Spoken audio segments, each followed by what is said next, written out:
ফুটবলের মহাকাব্য প্রতিদিন যেন এক একটি নতুন অধ্যায়। কোথাও বীরের উত্থান, কোথাও স্বপ্নভঙ্গের গল্প, আবার কোথাও শেষ মুহূর্তের অলৌকিক প্রত্যাবর্তন। কিন্তু বিশ্বকাপের পঞ্চম দিনটি লিখে রাখলো একটি ভিন্ন রূপকথা। সেই দিনে মাঠে নেমেছিল ৮টি দেশ, ৪টি ম্যাচ, ৪টি লড়াই, ৪টি আলাদা গল্প। দর্শকরা অপেক্ষা করছিল বিজয়ের হাসি আর পরাজিতের হতাশা দেখার জন্য, কিন্তু ফুটবল যেন সেদিনের অন্য কিছু ভেবে রেখেছিল। দিনের প্রথম প্রহরে স্পেন আর কেপ ভার্দে লড়ল সম্মানের জন্য। অভিজ্ঞতার শক্তির ব্যবধান থাকলেও শেষ পর্যন্ত কেউ কাউকে হারাতে পারল না। গোলশূন্য সমতায় লেখা হলো দিনের প্রথম অধ্যায়। এরপর এলো বেলজিয়াম মিশরের দ্বৈরথ।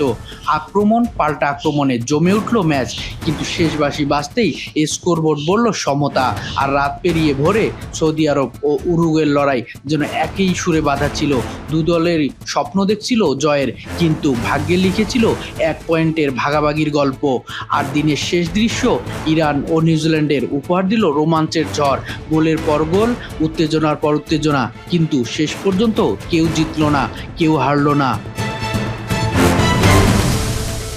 ৪টি ম্যাচ, ৪টি ড্র। ফুটবল বিশ্বে যেন বিস্ময়ে তাকিয়ে রইল, কারণ এমন ঘটনা শেষ দেখা গিয়েছিল ১৯৫৮ সালে সুইডেন বিশ্বকাপে।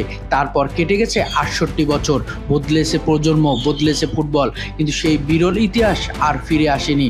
অবশেষে ২০২৬ বিশ্বকাপে এই দিনে ইতিহাস আবারও দরজায় কড়া নাড়ল। সে যেন সময়ের সিন্দুক থেকে বেরিয়ে এলো এক পুরনো কিংবদন্তি। কোথাও ছিল রক্ষণভাগের দুর্গ, কোথাও শেষ মুহূর্তের সাহস, কোথাও পাল্টাপাল্টি আক্রমণের ঝড়, কিন্তু সব গল্পের শেষ লাইন ছিল একটাই, সমতা। ফুটবলের এক রূপকথা। সেদিন কোনো রাজা ছিল না, কোনো পরাজিতও ছিল না, ছিল শুধু ইতিহাস, বিস্ময় আর এক অনন্য দিন, যা বিশ্বকাপের সোনালি পাতায় চিরকাল লেখা থাকবে। শরীফুল ইসলাম, ঠিক নেক।